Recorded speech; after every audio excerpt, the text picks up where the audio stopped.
Trump was on Hugh Hewitt's show over on Salem Radio Network, and he said some really wacky stuff. Specifically, he said, I think what happens is, you know that white stuff? He's talking about Biden. I think what happened is, you know that white stuff that they happen to find, which happened to be cocaine in the White House? I don't know.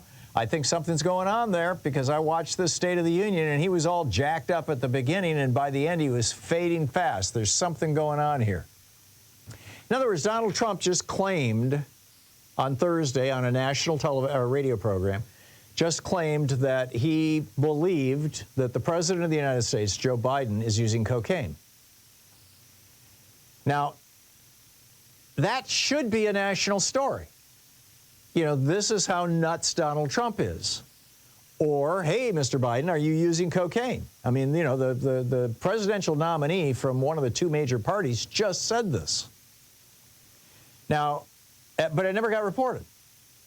And Dan Pfeiffer says this is pure insanity. He says, you know, yes, a presidential candidate just accused a sitting president of the United States of delivering the State of the Union address while high on cocaine.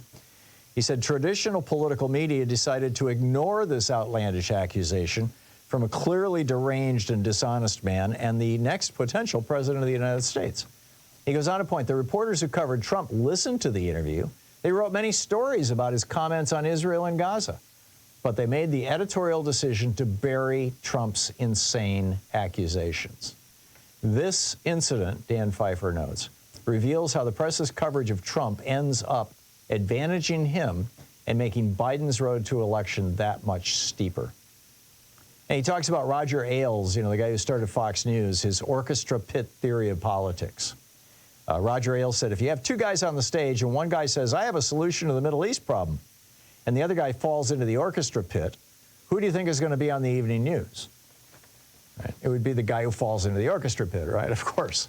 And that's the, you know, if it bleeds, it leads. But I would think that Donald Trump accusing Joe Biden of using cocaine for the State of the Union address would fall into the category of bleeding and leading, right? It's, you know, it's hard to say, but anyway, I watched this happening as arguably a member of the press or certainly a person in the media. And I'm just astonished by how infrequently the press reports on the really radical and insane things that Donald Trump is saying, or the lies that he tells, just easily, routinely. Oh yes, I met with that family of that young woman, you know, who was murdered. Well, he didn't, you know, and they had to come out the next day and say, no, he didn't. He's lying. He just lies all the time. Amazing. Meanwhile, Trump's RNC chair, the chairman of the Republican Party, or co-chair, he's co-chair with Laura Trump, his name is Michael Whatley, handpicked by Donald Trump to run the RNC, said, and I quote, this was on Fox News Sunday, this was yesterday, he said, quote, Joe Biden's feckless leadership has shown China, has shown Ukraine, has shown Iran that they can feel free to be much more aggressive on the world front to the point where they will even try to meddle in our elections here. Wait a second. China, Iran, and Ukraine are all enemy countries of the United States? And this is the chairman of the Republican Party? Where do they find these people? What, do they go to QAnon parties and recruit them? I mean, no, I get it. He used to be the chair of the, I believe it was the South Dakota Republican Party. Might have been North Dakota. Excuse me, Carolina. It was one of the Carolinas. Yeah, it was the North Carolina Republican Party, and he was elected to the RNC in March, and he now serves alongside Laura Trump.